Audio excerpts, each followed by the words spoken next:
hand transplant and the different stages. So I thought I would explain it a little bit because people seem to be confused. Now, there are a lot of different stages when you have a hand transplant. From having the hand transplant to being in a full splint. You may well have seen me in some pictures where I had a full splint on, so it would come up above my fingers to keep the fingers straight. So that was on for 6 weeks, but after 4 weeks I was able to wear what they call a wrist splint, and then that would just hold the wrist and up to kind of here, so the fingers could move around. So then you may have seen some photos where I've been shopping and I've picked things up because I had that splint on. I was able to move the fingers and do a little bit.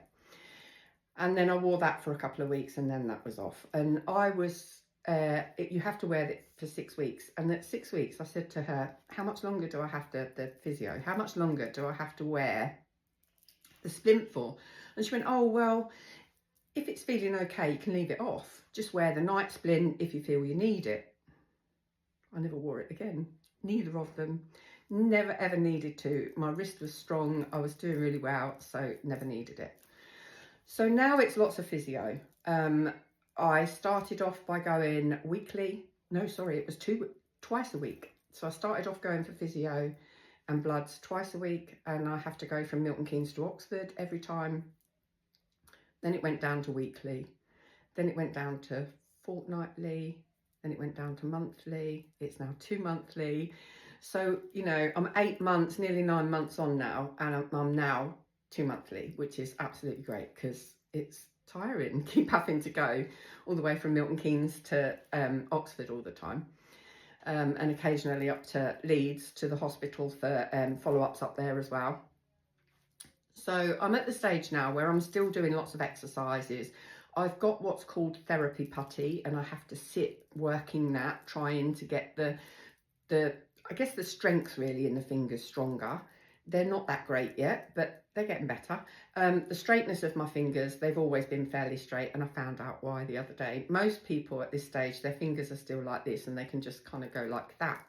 But mine have always been kind of fairly straight, and actually if I go like that, quite often they stay straighter.